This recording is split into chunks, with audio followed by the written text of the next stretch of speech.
Hi hello ಎಲ್ರಿಗೂ ನಮಸ್ಕಾರ. ನಾವು ಇವತ್ತಿದ್ದೀವಿ ರಾಣಿ ಪದ್ಮಾವತಿಯಿಂದ ಹೆಸರುವಾಸಿಯಾದ ರಾಜಸ್ಥಾನದಲ್ಲಿರೋ ಚಿತ್ತೋರ್ಗಢ ಕೋಟೆಯಲ್ಲಿ. ಬನ್ನಿ ಎಕ್ಸ್ಪ್ಲೋರ್ ಮಾಡ್ತಾ ಹೋಗೋಣ ಚಿತ್ತೋರ್ಗಢ ಕೋಟೆ ಹೆಂಗಿದೆ ಅಂತ. ಮುಂದೆ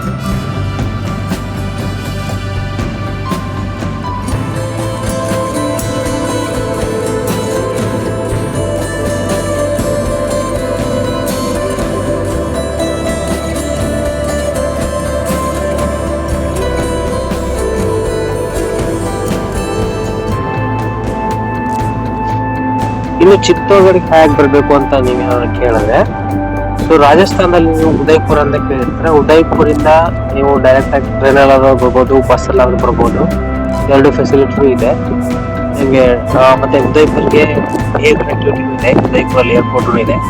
ನೀವು ಟ್ರೈನ್ ಮುಖಾಂತರ ಬರ್ಬೋದು, ಬಸ್ ಮುಖಾಂತರ ಬರ್ಬೋದು. ಚಿತ್ತೋರ್ಗಢ ಬಸ್ ಸ್ಟ್ಯಾಂಡ್ ಇಂದ ಚಿತ್ತೋರ್ಗಢ ಕೋಟೆ ಒಂದು 3-4 ಕಿಲೋಮೀಟರ್ ಇರ್ಬೋದು. ಆಟೋದವ್ರು 30 ರೂಪಾಯಿ ಕೊಟ್ರೆ ಇನ್ನು ಸೀದಾ ಚಿತ್ತೋರ್ಗಢ ಕೋಟೆ ಮೇಲೆನೆ ತಗೊಂಡೋಗಿ ಬಿಡ್ತಾರೆ ಬಸ್ ಸ್ಟ್ಯಾಂಡ್ ಇಂದ.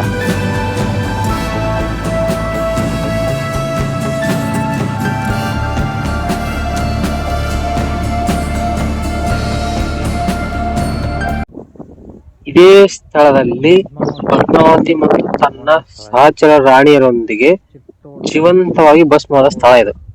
ರಾಣಿ ಪದ್ಮಾವತಿ ಯಾಕೆ ಜೀವಂತವಾಗಿ ಭಸ್ಮ ಆದ್ರು ಅಂದ್ರೆ, ತನ್ನ ಸಹಚರ ರಾಣಿಯೊಂದಿಗೆ ಅಲ್ಲಾವುದ್ದೀನ್ ಖಿಲ್ಜಿ ಅವರ ಮೇಲೆ ಆಸೆ ಪಟ್ಟು ಅವ್ರನ್ನ ವಶಪಡಿಸ್ಕೋಬೇಕಂತ ಯುದ್ಧ ಮಾಡ್ತಾ ಬರ್ತಿರ್ತಾನೆ.